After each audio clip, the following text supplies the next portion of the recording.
In a small Wisconsin county on the western shore of Lake Michigan, there is a courthouse. On that courthouse is a memorial. 41 names are inscribed on it, boys from a small county who left home and never came back. Some died on a battleship at anchor in Hawaii. Some went down with their ships in the icy Atlantic. Some died in jungles half a world away. Some never had their bodies returned. And somewhere in the world, on a green hillside or in a marble-walled memorial, there is a place that honors their sacrifice. A place maintained by an organization that almost no one has ever heard of, the American Battle Monuments Commission. This is their story. Part 1. The Mission.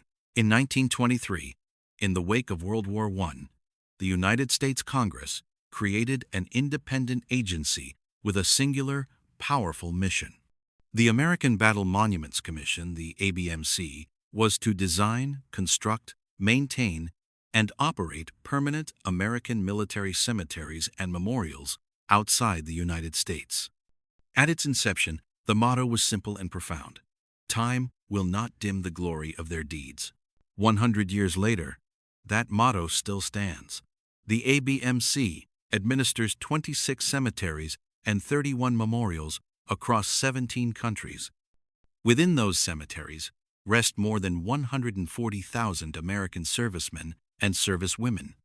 On the walls of the missing, the physical monuments where unrecovered bodies are commemorated, are inscribed the names of over 94,000 men and women lost or buried at sea. Some of these are graves you will never visit. Some are names you will never know. But each one represents a life cut short, a family forever changed, a hometown that lost someone it will never forget. The ABMC operates these cemeteries as sacred ground. Visitors speak in whispers. The headstones are immaculate white marble crosses and stars of David, row upon row, stretching across perfectly manicured lawns. Some headstones bear gold lettering. Those are the graves of Medal of Honor recipients. In the solemn language of the cemeteries, an unknown is marked simply, "Here rests in honored glory, a comrade in arms, known but to God." Walking through these cemeteries, you feel the weight of it. You walk on sacred ground. Part 2. Kewaunee County, Wisconsin. Kewaunee County sits on the eastern edge of Wisconsin, on the shore of Lake Michigan, in Door County Peninsula. The county includes small towns like Kewaunee, Casco, Algoma, Luxembourg. In 1941, it was a rural, working county, farmers, fishermen, industrial workers at the local shipbuilding yards. It was typical of thousands of counties across America. Then came the 7th of December, 1941, and Japan's attack on Pearl Harbor. America entered World War II, and young men from Kewaunee County began to leave. Over the course of the war, approximately 1,400 men and women from Kewaunee County served in the military. More than 8,000 Wisconsin men and women died in World War II overall.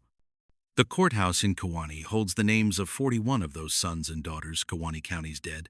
These names represent individual stories. Each one is a saga of youth, courage, family, loss, and the ultimate sacrifice. Here are 6 of them. Joe Machowski, Pearl Harbor, the 7th of December 1941. Joseph A. Machowski was born in Kewaunee. He graduated from Kewaunee High School in 1936. By 1940, he was listed in the U.S. Census as a member of the Civilian Conservation Corps, serving as a radio operator. The CCC was a Depression-era program that gave young men work and dignity during the nation's economic collapse. Joe was 22 years old and building a life. He enlisted in the United States Navy on the 26th of March, 1940. He was assigned to the USS Pennsylvania, a battleship-class fighting vessel, the flagship of the Pacific Fleet. On the 7th of December, 1941, Joe Machowski was on watch when the Japanese attacked. The USS Pennsylvania was in dry dock at Pearl Harbor that morning, one of the few fortunate ships in the harbor. Moored outside the protective harbor walls were Battleship Row, Arizona, California, Maryland, Nevada, Oklahoma, Tennessee, and West Virginia. All of them were hit. The Arizona alone lost 1,177 men when a bomb penetrated her magazine and the ship exploded. But the Pennsylvania, protected in dry dock, suffered only one direct bomb hit. The destroyers, alongside her USS Cassin and USS Downs, took the brunt of the attack. Still, the Pennsylvania's crew rushed to battle stations. They opened fire with everything they had. 15 officers and men were killed aboard Pennsylvania that day. Joe Mohovsky was one of them. He was 23 years old. His remains were never found. A gold star, the service flag indicating a family had lost a son in service, was hung in his family's home. It was the first Gold Star family in Kewaunee County in World War II. Joe's name appears on memorials at his local cemetery and on his parents' tombstone, but his body rests somewhere in the waters of Pearl Harbor, memorialized by the name inscribed in the cemetery and the love of his family that never faded. Perry Drossart, Savo Island, the 9th of August, 1942. Perry W. Drossart was born in Casco, Kewaunee County, on the 3rd of June, 1923. He enlisted in the Navy on the 5th of November, 1940, and was assigned to the USS Quincy, a heavy cruiser of the New Orleans class. On the 7th of August, 1942, the Allies launched their first major offensive campaign against the Japanese in the Pacific, the invasion of Guadalcanal in the Solomon Islands. The campaign would last 6 months and would be one of the most brutal island fights of the war. But before the Army troops could establish themselves ashore, the naval forces had to protect them. The USS Quincy was one of the cruisers engaged in the Battle of Savo Island on August 8–9, 1942. It was a Japanese victory. The Japanese came at night, a tactic they had perfected. Naval battles in the darkness, when visibility is zero and the enemy appears as a ghost ship before opening fire. The Quincy was hit by 3 Japanese torpedoes. The ship sank. 370 men were killed. 167 were wounded. Perry Drossart, aviation machinist's mate 3rd class, was 19 years old. He had no remains to be recovered.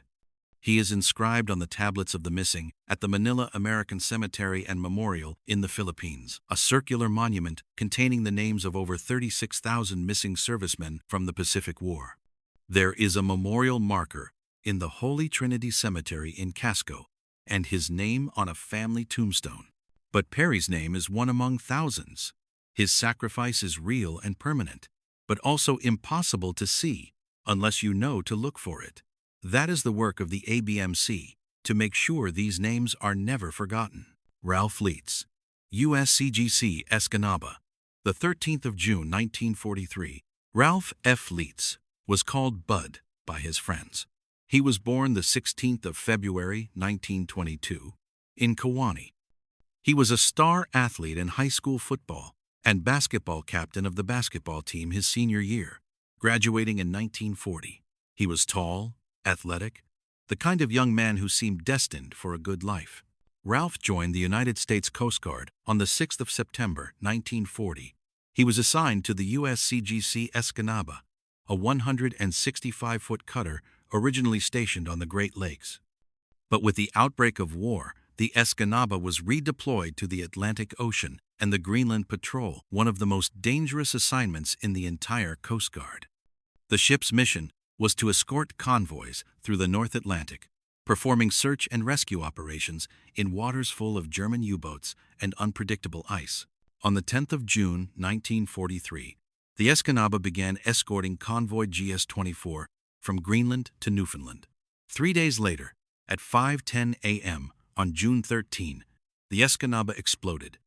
A German torpedo, or possibly a drifting mine, struck the ship. The explosion was so violent that the ship sank in 3 minutes. She didn't have time to send a distress signal. Of 105 men aboard, only 2 survived. 93 others perished in the freezing Atlantic. Ralph Leitz was an only child. He was 21 years old. His name is inscribed on the ABMC East Coast Memorial in New York City, 4 granite pylons listing the names of over 4,600 missing servicemen who perished in the Atlantic. He is also memorialized in the Kewaunee Riverside Cemetery and on his parents' tombstone. The Coast Guard never forgot the Escanaba. The citizens of Grand Haven, Michigan, where the ship was home ported, raised over $1 million in bonds to build a new cutter bearing the same name. To this day, they hold an annual memorial service. But Ralph Leetz's body was never recovered. He rests in the Atlantic, honored by a name on a wall: Milo Bunda, Papua New Guinea, the 26th of July, 1944. Milo J. Bunda was born the 14th of June, 1918, in Kewaunee. He was a star athlete in high school, basketball and football player. He was drafted on the 20th of March, 1941, and served in the U.S. Army's 127th Infantry, 32nd Division, deployed to the Pacific Theater. The Pacific War was a nightmare of jungle disease, impossible terrain, and fanatical enemy resistance. Milo served with distinction, but while in the Pacific he contracted malaria, a disease that killed or incapacitated tens of thousands of Allied soldiers. He was hospitalized but recovered enough to return to duty. On the 26th of July, 1944, fighting in Papua New Guinea, Milo Bunda was killed in action. He was 26 years old. For his heroism in battle, attempting to save his fellow soldiers, Milo was awarded the Bronze Star. Milo is buried in the Manila American Cemetery and Memorial in the Philippines, the largest ABMC cemetery with more than 17,000 burials. It is a place of stunning, immaculate beauty. Rows of white crosses stretching across a manicured lawn under the Philippine sun. Milo Bunda's grave is there, one among thousands. His sacrifice remembered in perpetuity. Ray Christensen Mid-Air Collision. The 17th of September, 1944. Raymond B. Christensen was born the 17th of December, 1916, in Casco. In 1940, he was working as a teacher in the public school system. On the 20th of November 1942, he married Eunice III of Algoma, Kewaunee County. Ray trained as a bombardier for the U.S. Army Air Force. A bombardier's job was to navigate the B-17 Flying Fortress bomber to the target and then aim the bomb site, the most critical and dangerous position in the aircraft. Ray was trained, decorated, and ready. On the 17th of September 1944, while flying over Brownsville, Tennessee, two B-17 seconds collided in the air. Of Ray's crew, he was the only one killed. The rest parachuted to safety.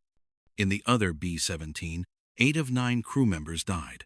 The incident was classified as died non-battle, a military death that occurred outside of combat but still part of the war effort. The United States Army Air Force lost over 15,000 men in non-combat circumstances during World War II. Accidents, collisions, mechanical failures, friendly fire. These deaths are less remembered than those in combat, but they are equally tragic. Ray Christensen is buried in Evergreen Cemetery in Algoma, Wisconsin. He was 27 years old. Arnold Malvitz tank destroyer. The 1st of December, 1944. Arnold E. Malvitz was born the 3rd of December, 1921, in Door County and moved to Luxembourg in Kewaunee County. He was one of 6 children. At 20 years old, his draft card noted he worked on a farm. He enlisted in the U.S. Army on the 20th of October 1942. On the 10th of April 1943, Arnold married Harriet Sigmund of Door County. They had a son together before Arnold deployed to Europe with his unit, the 638th Tank Destroyer Battalion. Tank destroyers were lightly armored vehicles carrying anti-tank guns. They were designed to move quickly and strike enemy armor. The job was dangerous. The soldiers who served in tank destroyers had a higher casualty rate than infantry because they were often the first to engage enemy armor. Arnold Malvitz was killed in action on the 1st of December 1944 near Gerionsweiler, Germany, in an area northeast of Aachen. He was 2 days short of his 23rd birthday. His wife had given birth to their second son 5 months after Arnold was killed, a son who never knew his father.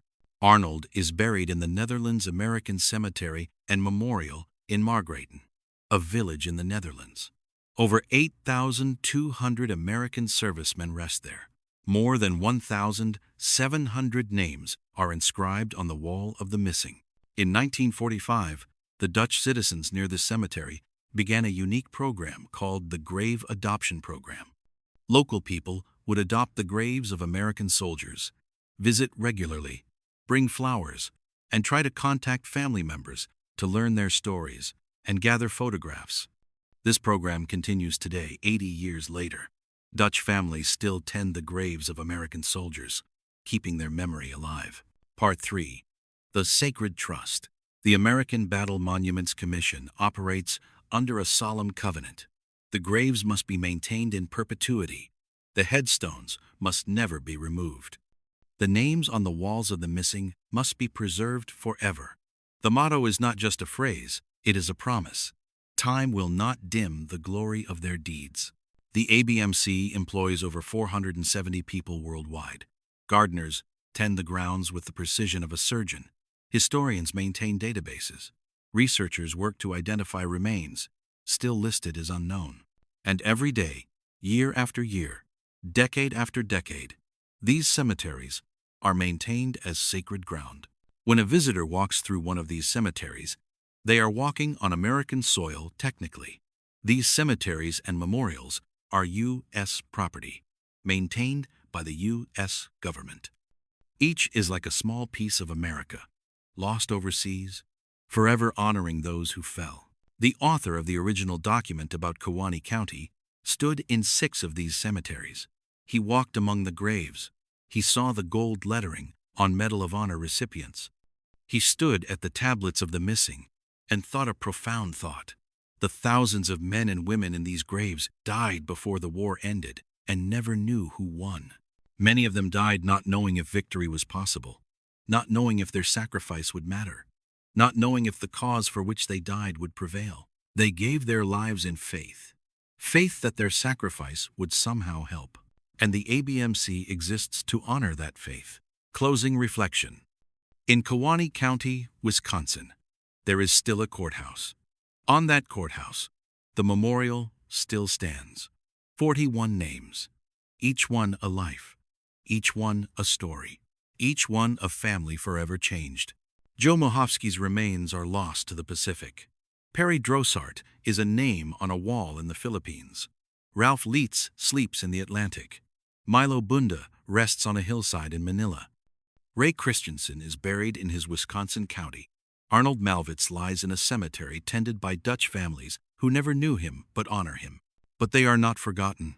They cannot be forgotten. Because somewhere, every single day, someone is walking those sacred grounds. Someone is reading the names. Someone is bringing flowers. Someone is learning the stories. The American Battle Monuments Commission exists for them. The grave adoption programs exist for them. The families who visit exist for them.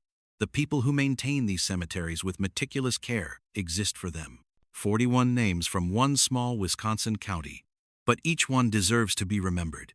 Each one deserves to have their story told. Each one deserves to have someone, somewhere, pause and say their name aloud. Time will not dim the glory of their deeds. Not as long as we remember. Not as long as we visit these sacred grounds. Not as long as we tell their stories. They gave everything. The least we can do is remember.